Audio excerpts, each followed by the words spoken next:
Hey everybody, Zara here once again, just to show off a few of the things that I missed and didn't streamline properly the first time around because I'm dumb. So first things first, all of the charged up versions of the special weapons, there's really not a lot of special stuff to see here. The Tornado Fang it just slaps a drill on the end of your gun and it hits things that you run into. Note that you actually have to keep it moving to hurt things. They can't just sit on top of it and take damage, which is really dumb. It does have another use though. You can use it to basically camp on a wall. It'll just kind of hold you there as long as you have it charged up, but it'll just drain the weapon energy. So all in all, it's pretty useless. The ice shield does basically the same thing. It sticks an ice shield on the end of your gun, and it hurts things that you run into, and then it breaks off and slides away after that. Gravity well, you've seen already. You haven't seen it really all that practically yet.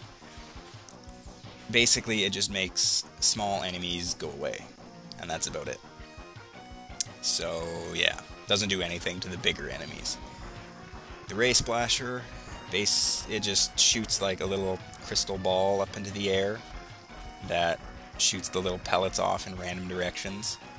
Just shooting it normally is probably a lot more effective than the charged up version. Spinning Blade makes a giant yo-yo of death, which is pretty cool. But the thing that sucks about it is it stays in whichever direction you shot it. So if you shoot it in one direction and turn around, it'll basically stay behind you. Triad Thunder, we've seen that one a few times already. It'll kill enemies on the ground, but it won't do anything to enemies that are flying, unless you can hit them with the electricity. Parasitic Bomb is actually pretty cool when you charge it up.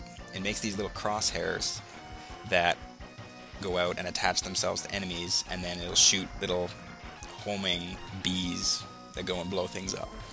And as long as you keep holding it down, it'll just keep pumping them out. So that's pretty cool. And then the Acid Burst, it just does what Toxic Seahorse did in his boss fight. Shoots out two little balls that bounce around. And that's all of the weapons. There's one thing I actually lied about with the Frog Ride Armor. You actually can spin the propellers on the back. If you press the dash button when you're underwater, it'll make you jump, and it'll spin the propellers, and you can do it more than once, so you can kind of chain the jumps like this. And I think you can do it 6 times, but after the 6th jump, it just cuts out completely, and you drop like a rock, just like that. So it just hangs a giant question mark over the whole thing as to why it would be there in the first place. And, oh, I forgot to mention, if you charge up the ice shield underwater, it makes a big rock of ice that'll float to the top, and you can use that to grab the item that's up here. That's the way that you're supposed to do it, instead of kind of cheating the way that we did.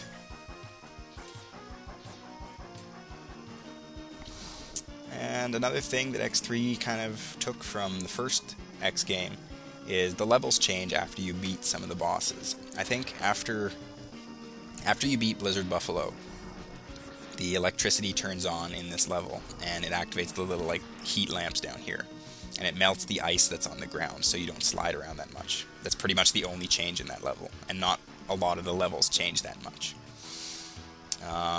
Here's another thing that someone mentioned in the thread already. This little power-up vending machine in the teleporter room, if you hit it with the Z-Saber, it'll destroy it, but it'll give you an extra life every time you hit it. So that basically gives you 8 free lives if you just teleport in and out after you beat each boss and hit it with the Z-Saber. And speaking of Z-Saber, if you take Zero, if for whatever reason Zero dies in one of the levels while you're playing as him, you get this little bonus cutscene.